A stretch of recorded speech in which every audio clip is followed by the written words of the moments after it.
it's not like those steel guardrails that are running along the side of the highway that you're going to bounce off of and it's going to redirect you back into the lane. It's going to cause you to stop. Yeah. It's like having like orange street cones there. It's like you see them, you know they're there, but you could blow past them and it's not going to stop you. That was my story 10 years ago. And like, I know that those are just rubber cones now. Like, I can't rely on the fact that, like, okay, yeah, I got my kids at home, or I've got, some other thing that is calling for my attention, because I get so wrapped up in the story of, I got to be man enough. I got to prove my worth, usually through my work. In my case, that's a lot of my socialization. Yeah. And that hill keeps growing in front of me. Like, I'll never get to the top of the mountain. So I'm always chasing something. And like, I had to say, it's not about some external circumstance. It's about, like, what am I choosing?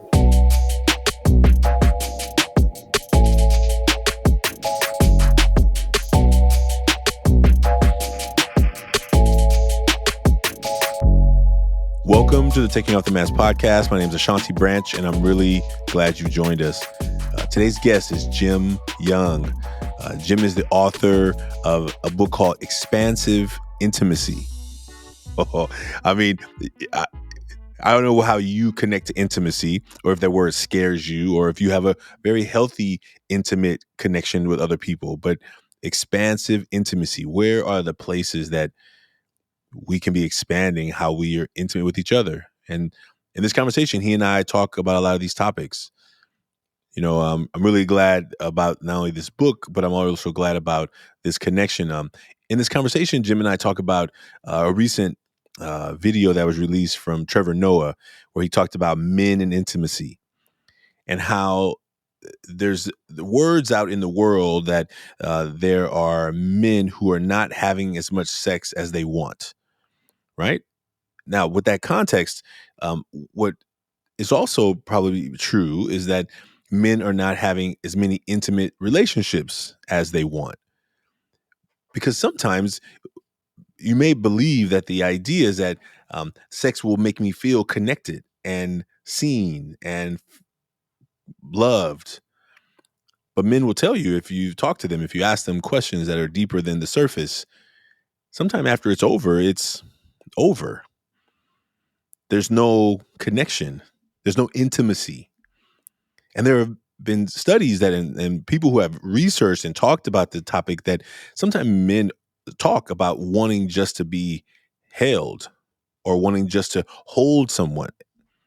And maybe there's many men out there say, no, I just want to have sex all the time. And that would be fine, because I'm not here to judge anybody or to tell you that there's one way. But what we know is that in our culture, in our society, definitely here in where I live, in Oakland, California, in the Bay Area, there's a lot of rules. And our boys know early on that they're not allowed to have intimate friendships and connections. You're actually not supposed to want that. You definitely don't need that if you're a real man, as they say.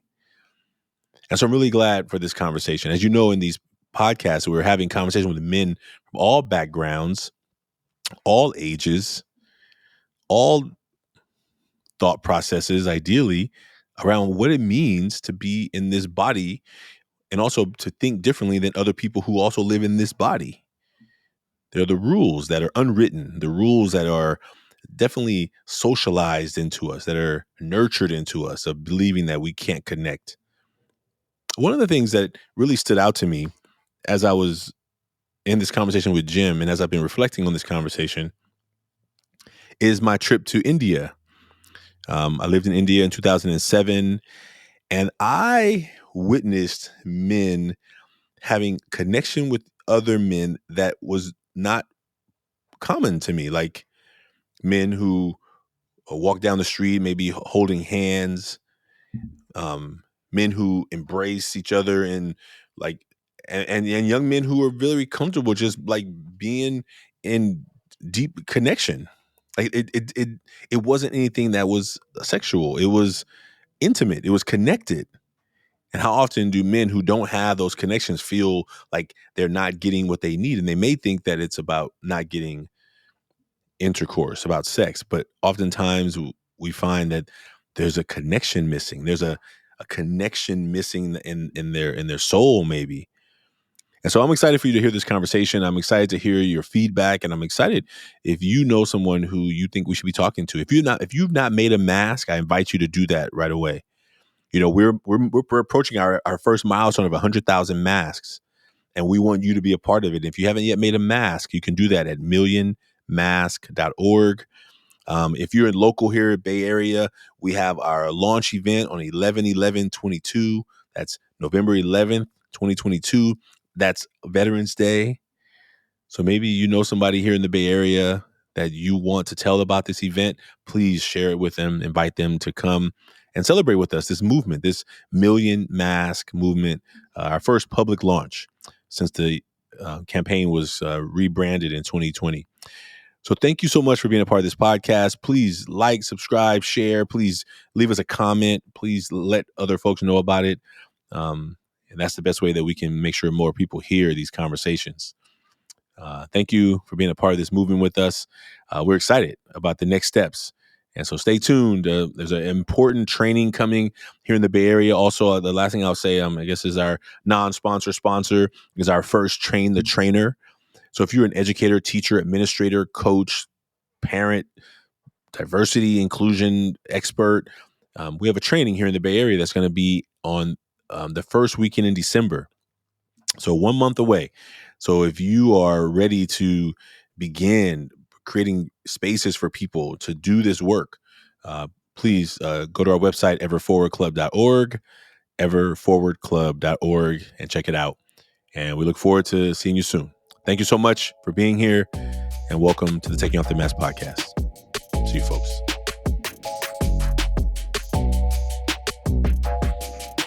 Hey, Jim, welcome to the Taking Off the Mask podcast. I'm so glad to have you here.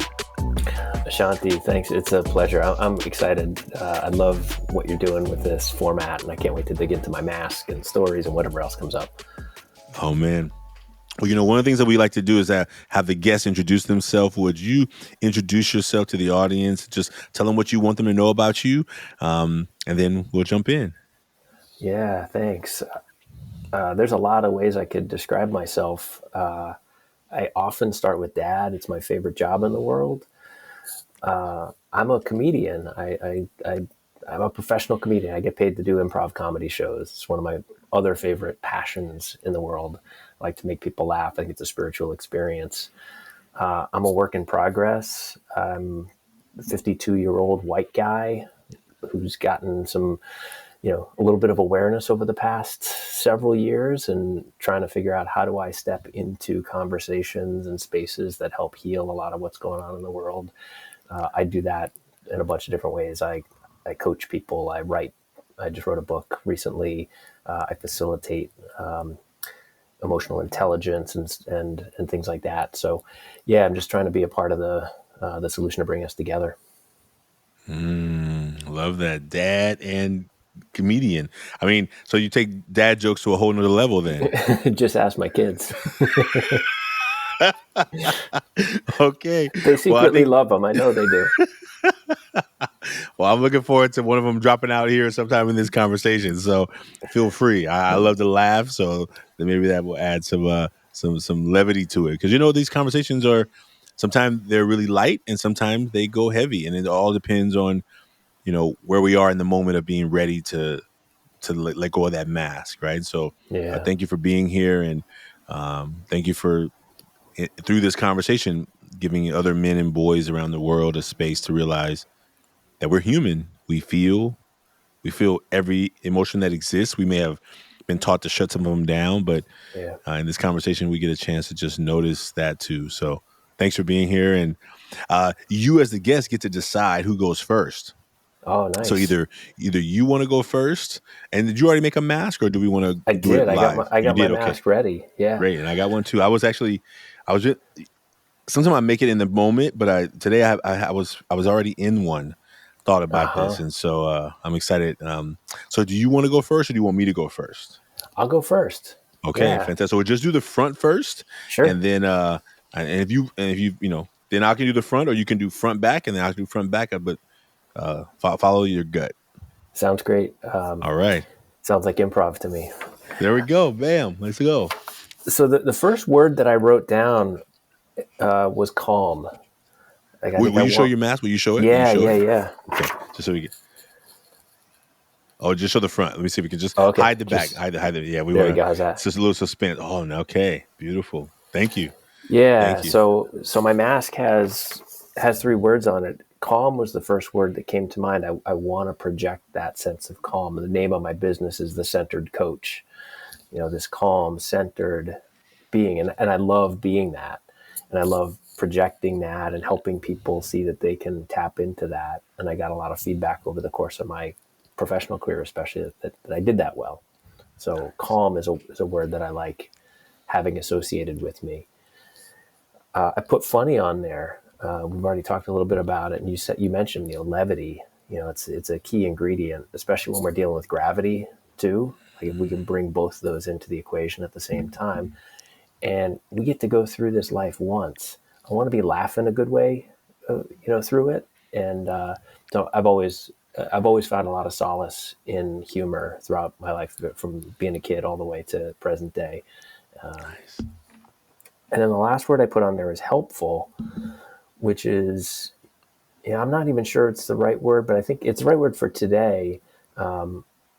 What I know is when I'm at my best is I'm being of service, and so I want people to see me as that way. I think there's also there's some good validation in there for me. If I'm being helpful to somebody else, it makes me feel good. Again, there's some shadow and some light in that, depending on where I'm coming from with it. But those are the words, and in my artwork, I've got for people just listening, I've got kind of a laughing face, but there's one eye is kind of like scrunched up, and the other eye is a heart with tears coming out of it. And that's just what came to me as I was thinking about, like, who's on this mask? It's this loving guy who can show emotions, who's looking for, to create some laughter and some connection in the world. Ooh-wee. Okay. Thank you. Thank you for describing that. I think we've never had somebody describe it for the people who just listen. So thank you for that. Actually, I may have to start doing that myself. I don't even know if I can sometimes describe what I'm drawing. All right. Well, here we go. This is it. Okay. So this is the mask I drew. Uh-huh. Is inspired by a friend of mine just went to a art exhibit in Uruguay, and he sent me a picture of this wall of masks, and this was one of them. So this is a representation of one of them. And my words for the front are funny, caring, hardworking. In the parentheses, I wrote busy. Uh-huh. And the reason I highlighted that today is like funny. I think like I deep down want to like laugh like a lot. Like I was watching a video the other day on social media, and I found myself, I was like just laughing. I was by myself. I was just laughing like out loud, like literally. And I was like, I should be doing some work. I should be doing some work. And it's like, it's in the evening. It's like, 10 o'clock at night. Like, Uh-huh. I don't have to be doing work at 10 o'clock at night. But in my mind, Mm. I've often told myself that I should always be doing work. Yeah. And so, like, this idea that stopping to play, to just have fun, to laugh at something silly and totally mind numbing for a minute is okay. Mm-hmm. But deep down, in the back of my mind, I'm like, you don't have time for this. You should be creating some more content. You should be making another video. It should be like, I go to that place a lot. And so I'm not sure how funny came out first today, but it's really interesting that you're comedians, because maybe it was subliminally passing along Uh-huh. the energy. Caring is deep. Yeah. I've only recently started using caring, but hardworking, busy was interesting because I read something that you wrote about burnout. Yeah. And I was like, am I going to write burnout on here? I'm not going to write burnout. Am I? I'm not burning out, but I have been at that place before. And Yeah. I can see, if I'm not careful, how it quickly it shows up. Like the levels of like, I don't have I'm depleted, right? I'm depleted. And I Yeah. think this place of like So anyway, this is still a front because I tell people a lot of time, oh, how are you doing? I'm busy as ever, busy as ever. That's my busy as ever, It's a right? badge Like of honor, isn't it? it's a sadly, Yeah. and I think that it comes from just what I believe that I need to be doing, but sometimes I don't even when I don't need to be doing it, I need to be able to say, okay, I don't need to be in a busy mode of trying to get everything done right now. Right now, it's 10 o'clock at night. I can just relax. I can just rest. Yeah. And it's some soul searching work I still have to do with myself. So Mm. that's the front. That's the front. Funny, caring, hardworking. I'm I'm curious about a couple of things on there, but I'm curious. Yeah. You said you haven't used caring before. What was it like to write that down? What does it mean for you? Yeah. Well, I just recently, I'm trying to think when I first started using it. I was on this show and a man said caring, and I'm like, yeah, I think I'm pretty caring. But I hadn't, up until that point, I had never used it. So I've been like putting it in from time to time. And I just really try and in the moment when I make the mask, is just ask myself, what am I feeling like right now? Like I'm feeling like I got some young people in my program who are struggling right now. So I'm feeling a lot of care for them. So Yeah. like I'm trying to show I care. Some of them are running away and trying to like figure out, okay, they're evading me. I know what's up. I don't know the story yet. I know there's something's up. And so I feel like I just tried to ask myself, like right now, what's really present? And everyone may not see it, right? On the outside, if you saw like Animal Planet for the first time and you saw a lion or a lioness pick up their cub, you would think they were trying to hurt it, Right. but they know what they're doing, and they're not. They're trying to protect it, right? And I think Yeah. on the outside, it looks different than maybe it does from the inside. Like like when Yeah. if I'm talking to a young person and I'm like addressing some behavior, if you were an outsider, you'd be like, why are you fussing at him or are you yelling at him? Well, this is not yelling. This is corrective. This is Yeah. love. This is care, right? And I think it all depends on who understands the context more, Yep. And so I think that's why it came out today, I guess.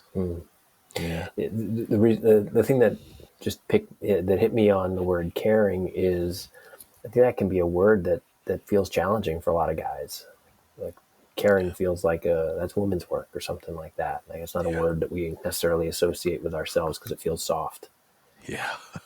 Oh man, I've had to do some work on and that's been the journey of these conversations, right? Like, what am I? What do I really want to say that I'm fighting saying, right? And sometimes I may just put it on the side and maybe not talk about it, but I'll be like, I really wanted to say that, or I'll tell the guests, I really wanted to write this, but I was having some kind of edge around that, Yeah. and I was thinking about this recently. I think we talked about the Trevor Noah piece around men and intimacy, right? Yeah. Like, and he talks about how men, I think we really have a desire. I think I can speak for myself, a desire to have close friendships and relationships. But growing up in my community, you can't have too many close friends because there's something wrong with you to want to have close friendships, right? You're Yeah. supposed to, everything is on the surface and everything is, like sports, girls, shoes, swag, like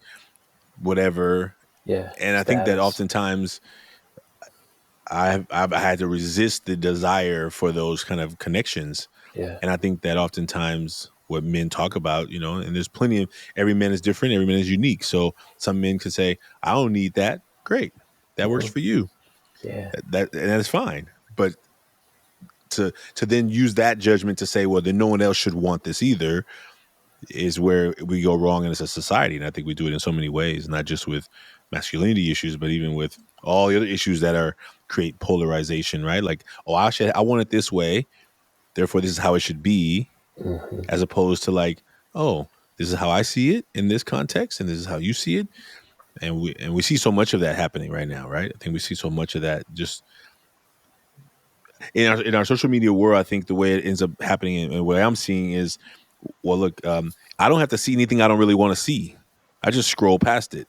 Yeah. I can stay And the divided. algorithm, that's right. And the algorithm begins to formulate for what I only want to see. So therefore, Anytime in real life I see something I don't want to see, I feel the need to have to scroll it out of the way, push it, Swipe left. move Yeah. and swipe left. And if I can't do that, then maybe I become more defensive or more aggressive, because now something is around me that I don't want, and I can't just slide the screen up and see the next thing, you know? Yeah, I don't want to care about that.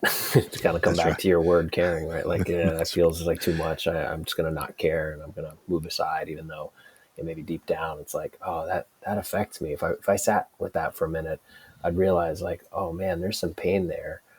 And as another human, as another being, connected to the rest of us, like I might care about that. And what does that mean then? Because maybe that hurts. Maybe that feels shameful or painful or something I don't want to feel.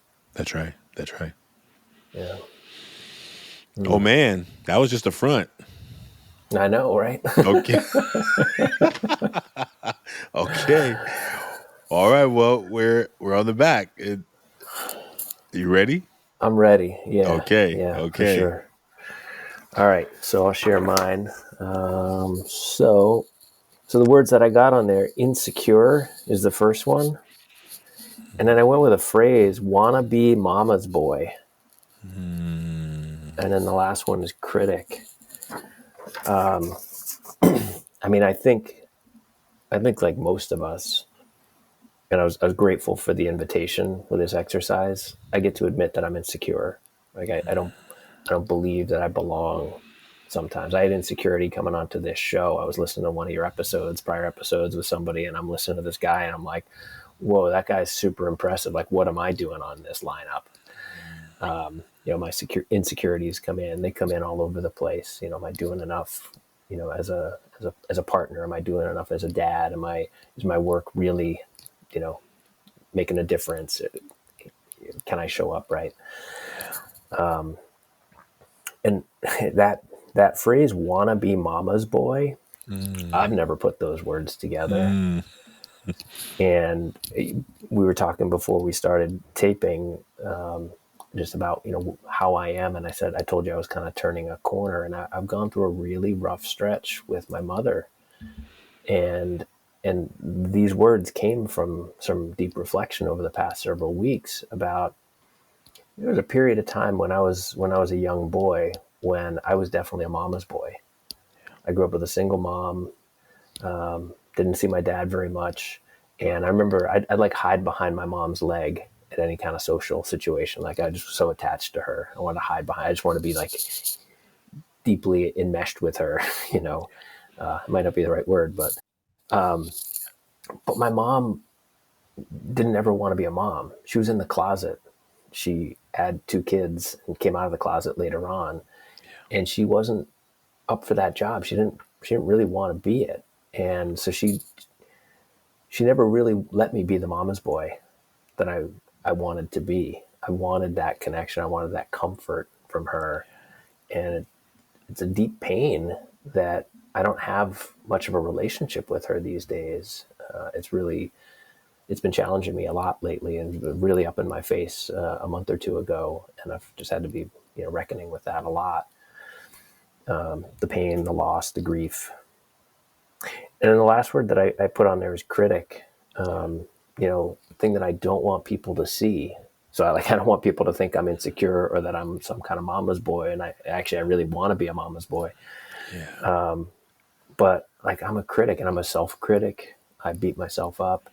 And I also I'm a recovering perfectionist, working on that all the time. So I'm always like this little things going off in my head. Like, oh, how come you didn't do that right? And it's silly stuff half the time.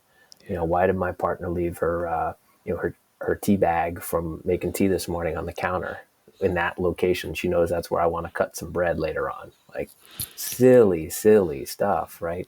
And I don't want people to know that there's this stream running on subconsciously in the back of my head. That's like, that's wrong. That's wrong. That's wrong. Whew. It's heavy. Ooh, beautiful. Will you just take a breath right there? Mm-hmm, Take a breath.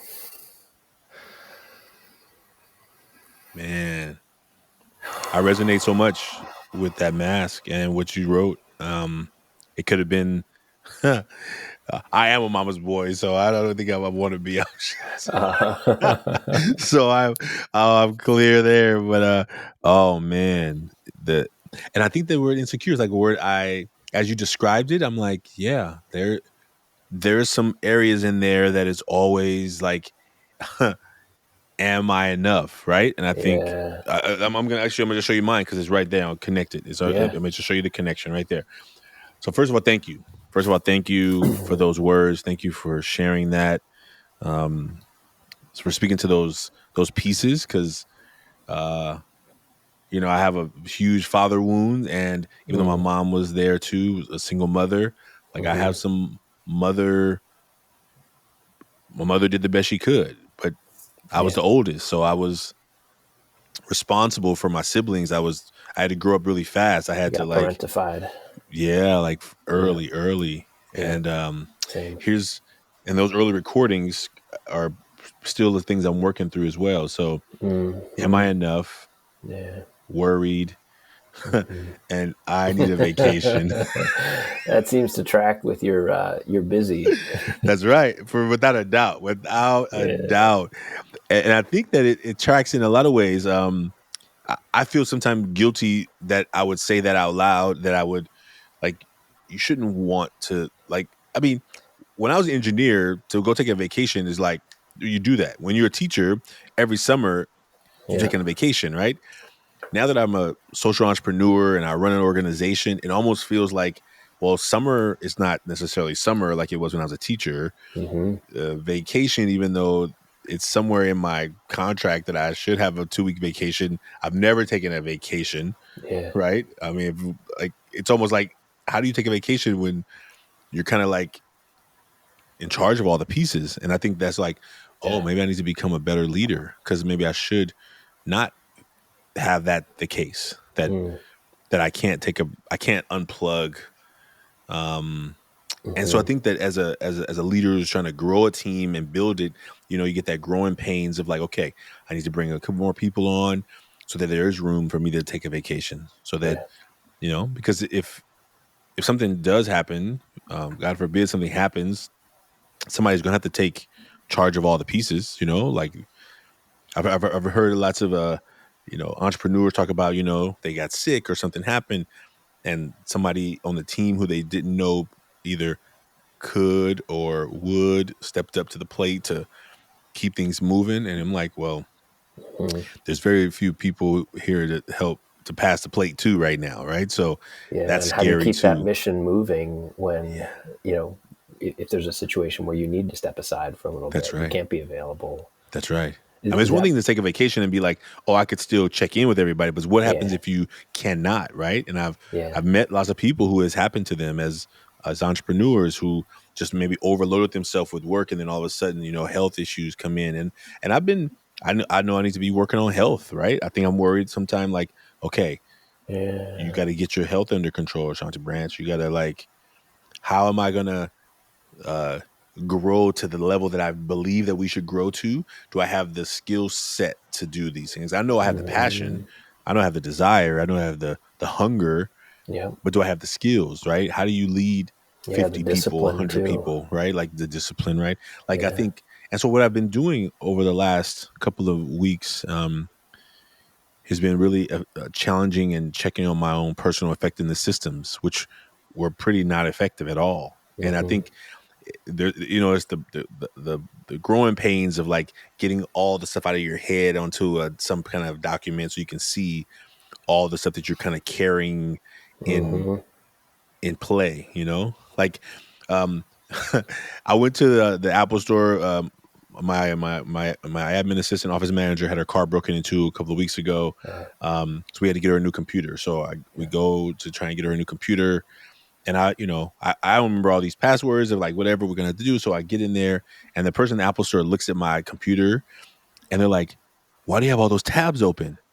And I'm like, oh, that's my to-do list. You know what I'm saying? That's how I remember what I'm not doing or what I need to be doing. And they're like, oh, this new Mac, you can't have all those tabs open. Your computer is going to like it's trying to play all of them in the old ways it Yeah. didn't do it that way. Now it's like, yeah, you need to close a bunch of those tabs. Your computer's probably going to be running really slow. And I'm like, is that what's going on? And you realize, like, in my mind, it's the same kind of thing. Like all Juggling these, so many things, keeping them all spinning, all those plates spinning, right? all those plates spinning, which Yeah. makes it at the end of the night feeling exhausted and feeling like I should just Yeah. stop and just rest, but also feeling the other part of me that tells me something else. Like, you got time to rest. You got a lot of growth and organizational growth to do. You got so much still to learn. Yeah. And I realize I've been listening. Some talks have been coming my way about that. Right, Those let it. tabs are open too, right? Those tabs are open too. But I'm starting to let it go. I'm starting to like use a Yeah. system that's helping me to like let. Oh, it's on paper now, so I don't have to be kind of carrying all those thoughts in my brain. Yeah. And I think that can be uncomfortable for a minute when you're like, I'm used to carrying dozens and dozens of thoughts at Yeah. in waiting in the waiting line, and when you start unloading the line, you're like, huh. And what's been happening lately is I've been dreaming more vividly. My dreams have Uh-huh. been in color. It's Yeah. it's like, okay, you got room for the Yeah. creativity to come forward when you have room to think. Yeah. And You know, I started several years ago when I kind of woke up to, like, I was going through the world pretty numb, head down, head in the sand, just following what the herd told me to do. yeah, And life didn't go so well in that format. I kind of crashed and burned, and I was like, okay, I can either get back up and follow the herd again, or I can do something else different. And one of the things I picked up when I decided to veer off that path was intuition. I started to pay attention to things that would just show up, and I've had over time words show up for me that kind of became guideposts. And the one that showed up for me most recently connects to what you were just saying in a couple ways. And it was this summer sometime, I had the word spaciousness pop into my head. And I was like sick of being so busy. I'm not paying attention to my health. I felt like I always had a million things going on. And so, yeah, I would show up for everything because I do. I I do passion work just like you, right? Our passions are aligned, but probably a little bit different. And so, like, I can't stop. There's so much work to do, right? I got to always be on. I got to show up for everything. And yet, I could tell inside, like, I wasn't quite showing up enough. Like, to the outside, maybe it felt fine. But like, I knew I wasn't doing my best work. I was like, spaciousness. I need to create spaciousness so I can really have deep impact, not just like, you know, an inch wide, mile deep kind of impact, which I think is what I was probably closer to. And I also got to invest in my health. Like, I'm 52, things are getting creaky over here, and they're not getting better with each day. So, like, how am I going to be of any use to anybody if I just keep grinding and I keep pushing? Like, that's not what I talk about. yeah, And I've gotten better over the years, but like, am I really practicing what I preach? I got to work on that, and I'm working on it. yeah. I like that a lot. Not the spaciousness. I wonder, when you said like you do everything or you go to everything, how did you navigate that with writing a book? Like, how did Hmm. you get the book completed if you were still showing up to everything? Like, I dream of a book. I have a book in the Yeah. head, and I'm like, okay, how am I going to carve out extra time in the day? How am I borrow hours from tomorrow? How am I going to all the strategy? How did you do that? How did you show up to everything while still trying to bring that thing into the world? I tapped into my unlimited capacity. I mean, I think part of that, like, that word spaciousness showed up after my book was done, and like, Mm, I'd gotten my copies delivered, or I think it was off to the publisher, and I was like, oh, what I just did, I wrote the book in from the time I started with the idea of the book until the time it was sent off to the publisher was like 10 or 11 months. okay. It was a sprint, and I did it through a program that gave me structure and deadlines and support, and that helped me do it. But I had to find the time. I had to make the time Yeah. to fit it in. So I'd be writing at night. I'd be getting up early on the weekend, which I don't like to do at all. And and I made it work. But I realized during and it's ironic, right? I wrote a book called Expansive Intimacy: How Tough Guys Defeat Burnout. And I almost pushed myself right back into burnout while I'm writing the damn book.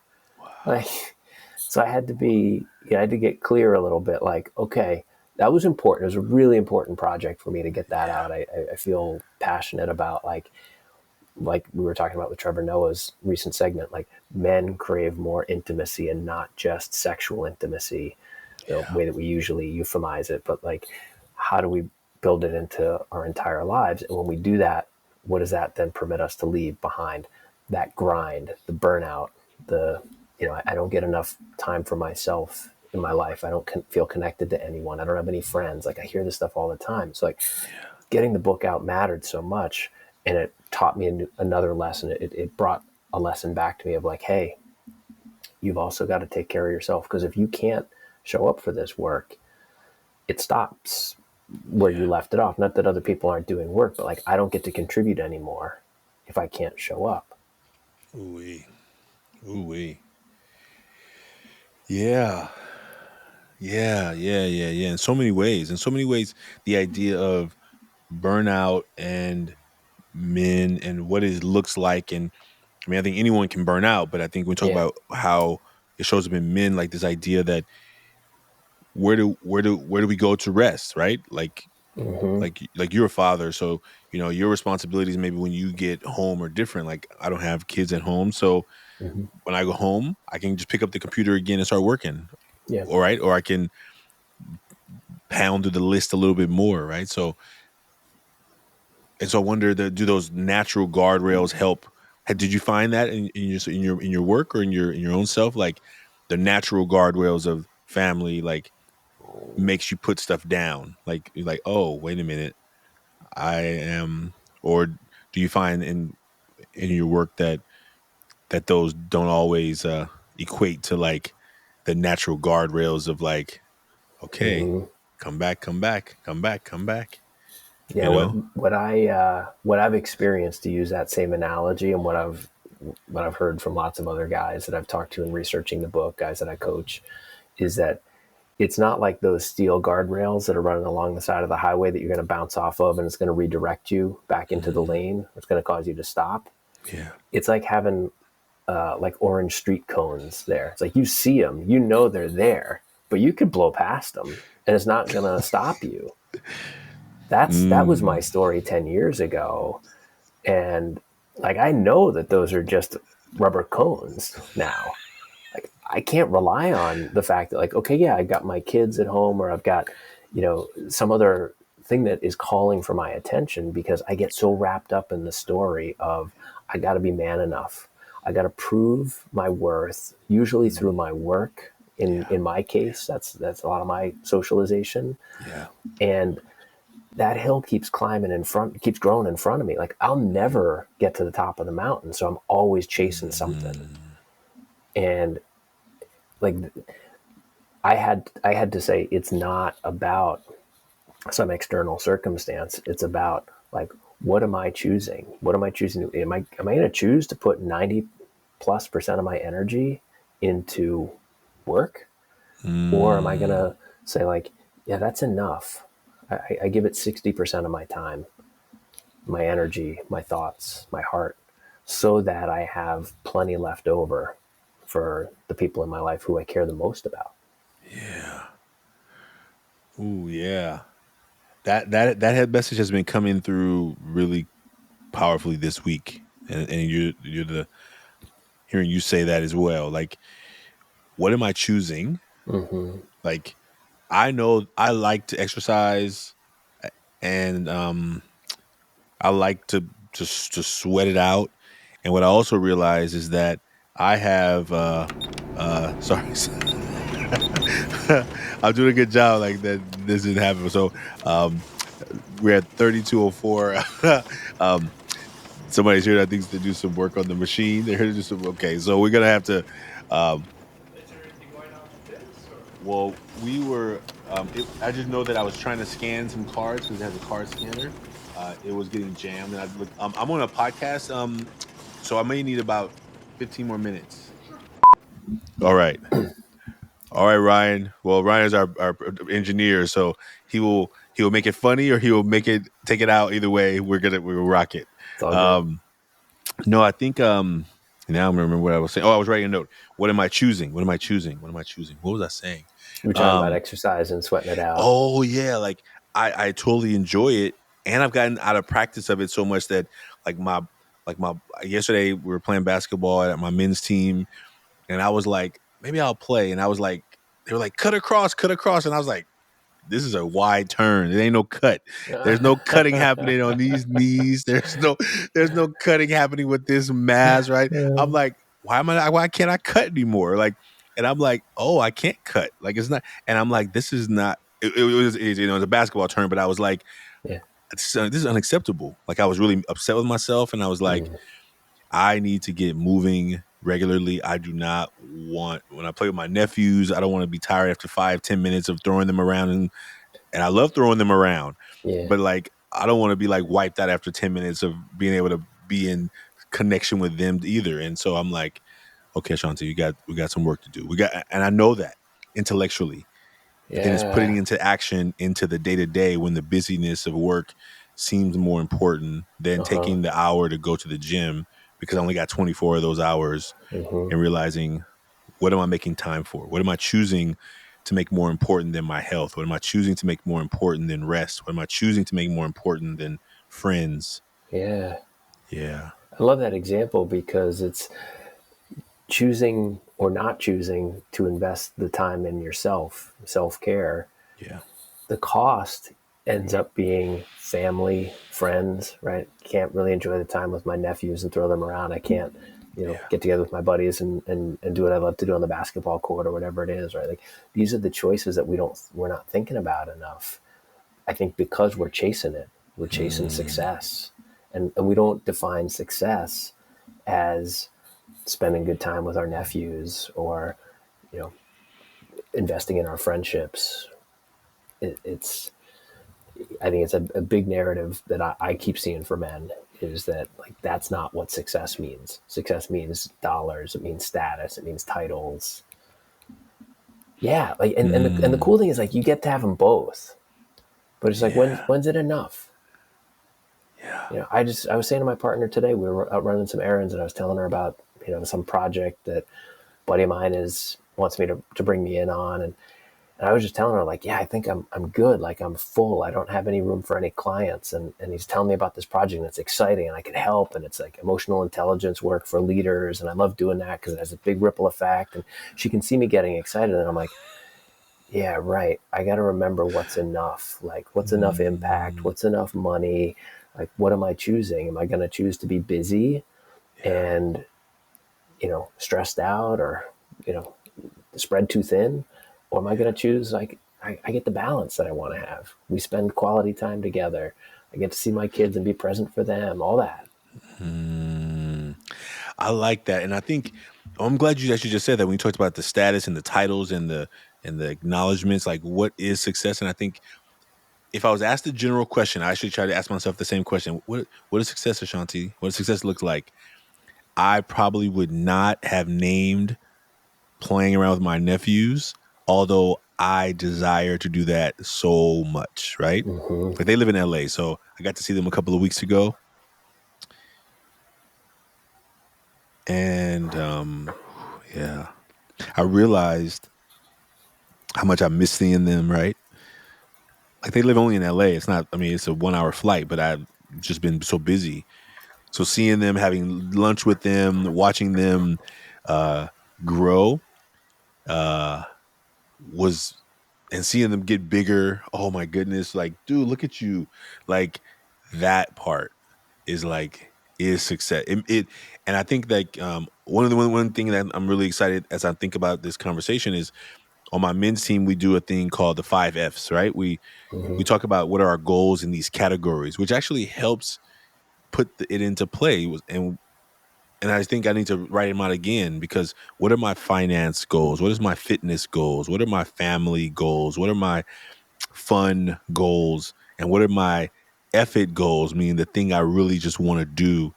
And I think I've not written them out in a while, which means that it's easy to just be like, oh, success with my family is, I mean, they're there. So I don't think about it. But if I put it in name, I name it, I could put words to it. And that is really beautiful. And that's really exciting. And so I think that what I get a chance to do through these conversations is like to keep renaming, like, oh yes, it's more than just how many episodes I've had on this podcast. It's more than just how many Yeah. masks we've made with people around the world. It's, did I have time to spend with my nephews when I was in LA because I made time to see them? Yeah. And if I get too busy for that, then I need to be conscious of my own, with my own, but not anybody else's values, not anybody else's expectations. I mean, my sister doesn't, she knows I'm busy. She wouldn't be like, oh, you didn't come see your nephews. She would never do that. But I need to make sure that I put it as a value for myself Yeah. and hold Could you myself accountable to could that. you tell me those? I want to write those 5 F's down again. I caught some of them. Yeah.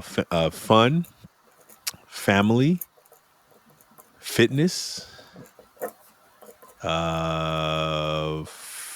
That's finance, I heard. yeah, fine. Yeah, that's right. Yeah, finance, fun, family, fitness, finance, and then F it. We call it F it. F it. It's like Yeah. that's the big goal. That's like, it may not fit in any categories, but it's just something you want to do. So Yeah. yeah, and it's a way that we just structure it.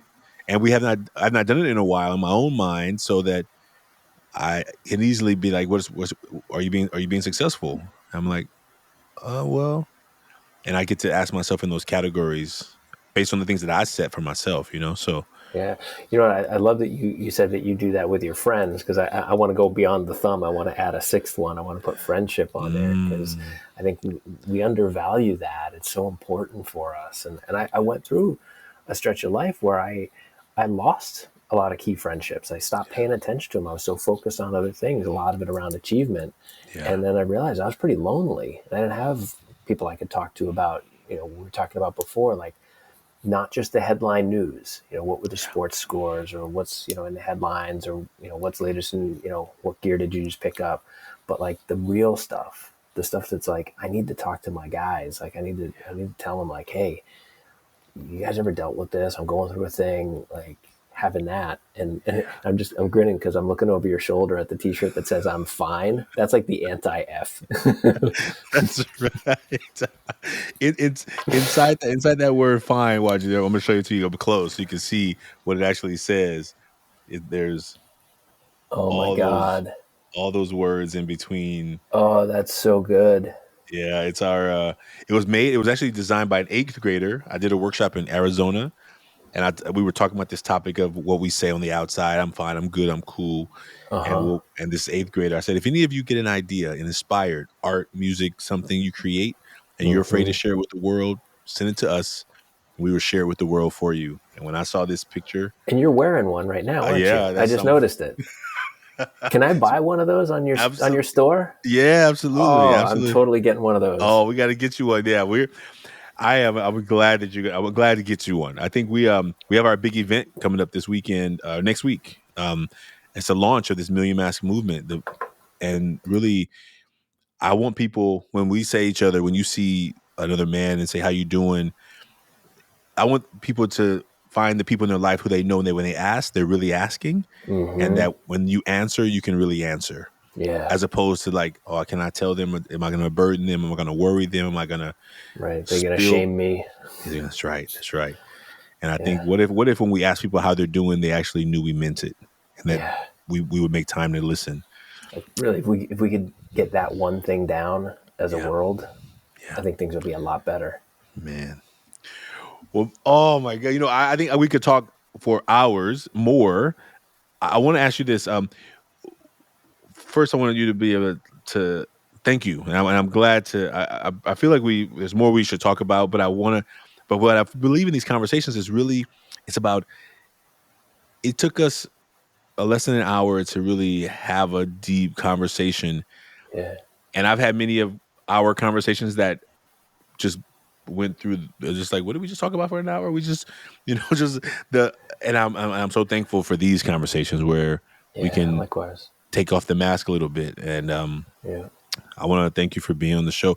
Is there anything last thing you want to say to folks that's standing out to you before we wrap it up? Is there anything that's calling your heart right now?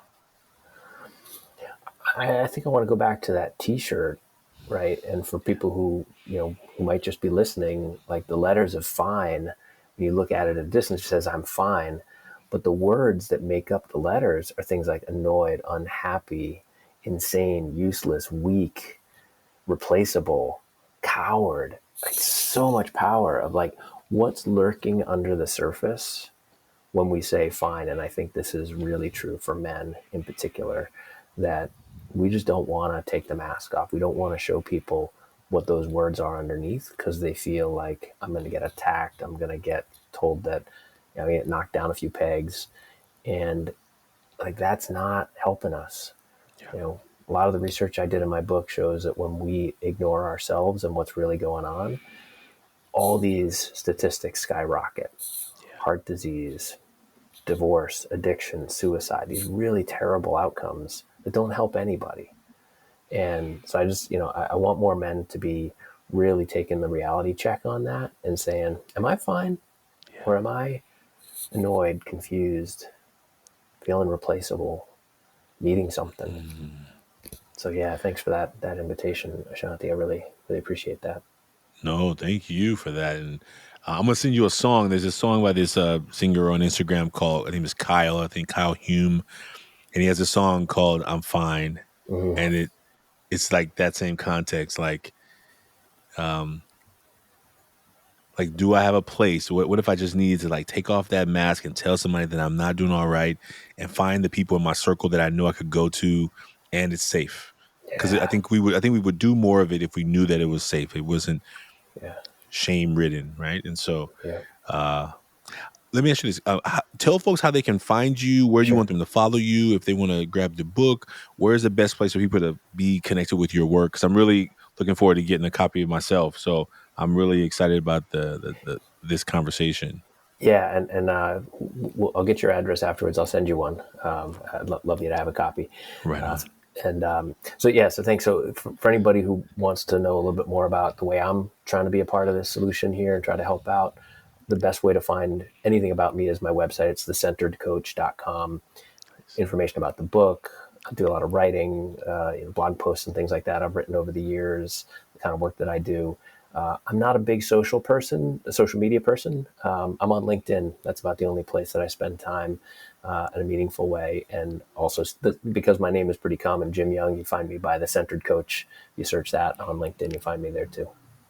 Oh man, we're going to put all the links in the show notes. Jim, thank you for being here today. Thanks for being on the show.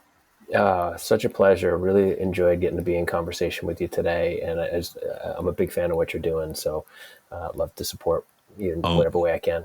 Well, it's a team effort, and we need more people who are willing to have these conversations and be vulnerable about it. I think I really appreciate that. And thank you for being here today. And folks out there, look, Jim and I shared our mask publicly, but you don't have to do that. You can actually share your mask anonymously at millionmask.org. 3 steps, 1 picture, 6 words of self-reflection. And we hope that more men around the world will realize that they're not alone, that we feel we're fully human, and maybe we need more spaces where we can be fully human feelers, communicators, connectors, as opposed to pretending that we don't want or need that type of connection. So if you're a man like that and you know somebody who should hear this show, please share it with them. And all the Jim's information will be in the show notes. And we'll see you soon, folks. Take care, everybody. Thanks again, Jim. Thanks for being here.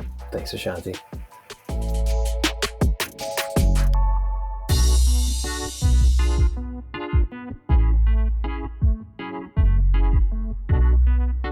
The Taking Off the Mask podcast is produced by Ryan Louie. Graphics are by Kelly Wong. And a special thanks to the team at Ever Forward, Vanessa Cortez and Choque Allen Alvarez. We'd like to thank everyone who's been a part of the creation of this podcast as we cross the 100th episode milestone and begin the work to the next 100. We hope that everyone who's been a part knows that they're a part of the Taking Off the Mask family. And we look forward to you being a part of it as well. If you like what you heard today, please subscribe, write a 5-star review, and share, as we look forward to continuing to have conversations that matter. Stay tuned for the relaunch of the Million Mask Movement on 11/11/22. That's November 11th of 2022. There's a math problem in there. You can find out more by visiting everforwardclub.org and following us on social media. Take care, and we'll see you soon.